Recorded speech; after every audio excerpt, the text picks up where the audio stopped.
मेरे को डरा धमका के उन्होंने मेरे साथ निकाह कर लिया जान से मारने की धमकियां हमारे को दे रहे हैं कि तेरे को इधर इसके साथ निकाह करना पड़ेगा, अगर तू नहीं करेगी तो तेरे को हम तेजाब डाल के जला देंगे।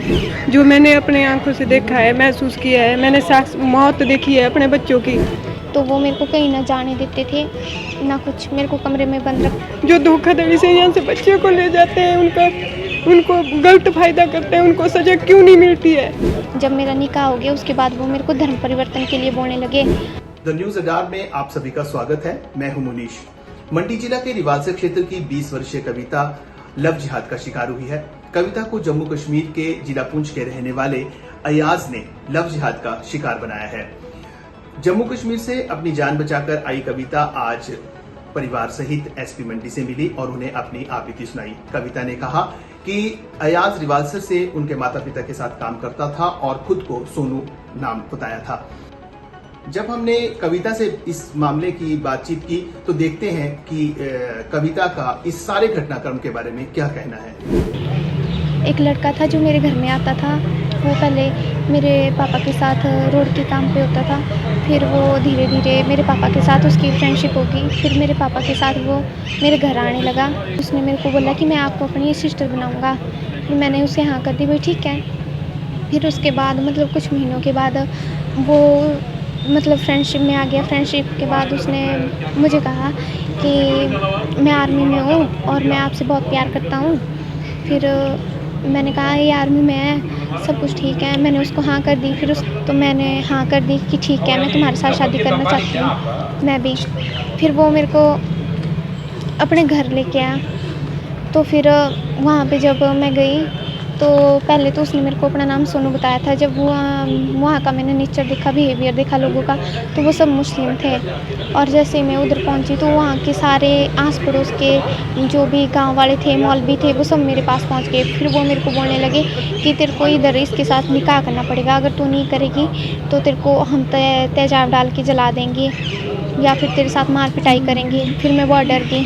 फिर मेरे को डरा धमका के उन्होंने मेरे साथ निकाह कर लिया। मैं बहुत डर गई। फिर मैंने सोचा अगर मैं पेरेंट्स को बताऊंगी ये सब तो फिर वो मेरे को कहेंगे कि तेरे को मतलब हिंदू के छोड़ के मुस्लिम में मिले। पर मैं ये भी नहीं बोल सकती थी कि मेरे साथ धोखा हुआ, इसने पहले आर्मी में बताया, फिर ये वो।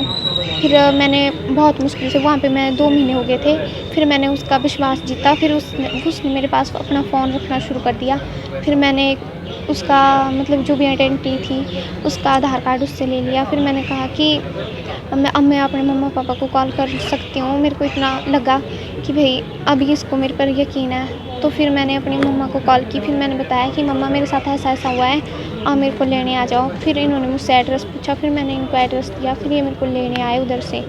तो वो मेरे को कहीं ना जाने देते थे ना कुछ, मेरे को कमरे में बंद रखते थे। फिर बाद में जब मेरा निकाह हो गया उसके बाद वो मेरे को धर्म परिवर्तन के लिए बोलने लगे। वो बोलते थे अगर तू धर्म परिवर्तन नहीं करेगी तो हम तेरे घर वालों को भी मार देंगे, जला देंगे। कविता की मां से भी हमने बात की है। आइए हम बताते हैं कि उनकी मां इस सारे घटना को लेकर क्या कहती हैं। जान से मारने की धमकियां हमारे को दे रहे हैं, दे नहीं रहे, करी मेरे बेटे के साथ वारदात उन्होंने करी है।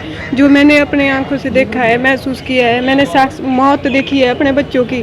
मैंने बहुत मुश्किल से पाला है।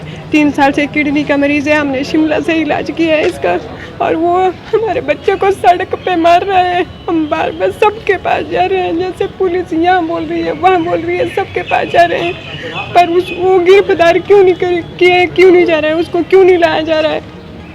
जो धोखाधड़ी से यहाँ से बच्चे को ले जाते हैं, उनको गलत फायदा करते हैं, उनको सजा क्यों नहीं मिलती है? मिलनी चाहिए। मैं तो सबसे यही कहूँगी कि ऐसे धोखाधड़ी से आप लोग भी सतर्क रहो बच्चों, और जो हमारी बच्ची के साथ हुआ है इसके तरह किसी के साथ भी नहीं होना चाहिए। देखते हैं कि इस सारे मामले में एसपी सौम्या का क्या कहना है। लोग भी मिले हैं जिससे ये पता लगा है कि इसका निकाह जम्मू में करवा दिया गया है, जबकि निकाहनामे की कॉपी मेरे पास अभी तक नहीं पहुंची है।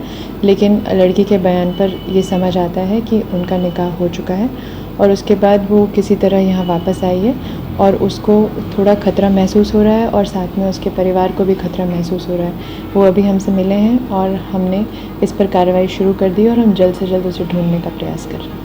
मंडी से मुनीश सूद की रिपोर्ट।